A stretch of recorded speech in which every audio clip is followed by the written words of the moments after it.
mga paglalakbay ni Gulliver. Muling isinalaysay ni Irene Tintin. Si Lemuel Gulliver ay naglayag patungo sa Timog Karagatan. Isang malakas na bagyo ang sumira sa kanyang bangka. Ilang oras siyang lumangoy hanggang sa mapadpad siya sa isang kakaibang isla. Nakatulog si Gulliver nang marating ang dalampasigan. Sa kanyang paggising, naramdaman niyang nakatali ang kanyang buong katawan sa lupa at nakitang naglalakad ang maliliit na tao sa kanyang dibdib. Nasira ang mga lupit sa kanyang pag-upo habang nagsipagtakbo palayo ang mga maliliit na tao. Kilala sa tawag na Lilliputians, ang mga maliliit na tao ay nagbalik kasama ang kanilang hari. Ikaw ay aming bihag. Kung ipapangako mong ikaw ay magpapakabait, palalayain ka namin, ang paliwanag ng hari. Inanyayahan ng hari si Gulliver sa kanyang palasyo, kung saan binigyan siya ng maraming pagkain. Matapos ang hapunan, sila ay nagkwentuhan at naging magkaibigan. Bukas ang lilipot para sa iyo kung nais mong manatili dito, ang sabi ng hari. Naging tanyag si Gulliver sa lilipot. Palakaibigan siya sa lahat at gustong-gusto siya ng mga mamamayan doon. Isang araw, nakita ni Gulliver na paparating ang mga barkong pagdigma mula sa Blefusco.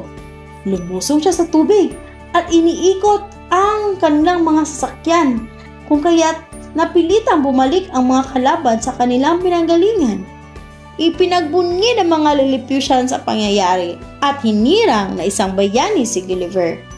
Dinaos ang isang salo-salo bilang pagpupugay sa kanyang kabayanihan.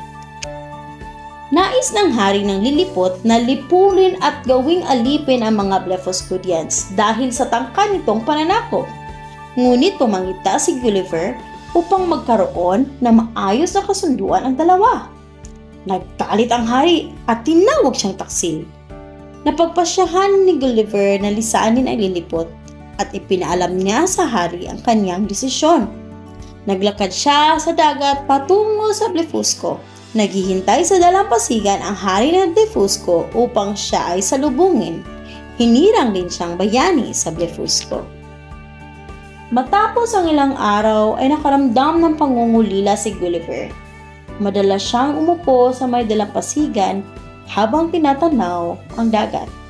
Nakiusap siya sa hari na tulungan siyang bumuo ng bangka upang siya ay makabalik sa kanyang bayan. Ipinag-utos ng hari ang paggawa ng bangka para kay Gulliver.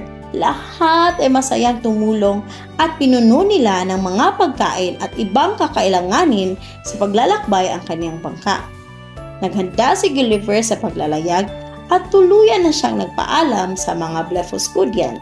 Sa kanyang paglalayag ay namataan siya ng isang barko ng Inglaterra. Agad siyang iniakyat sa barko at inihatid sa kanilang bayan. Muling nakapiling ni Gulliver ang kanyang pamilya.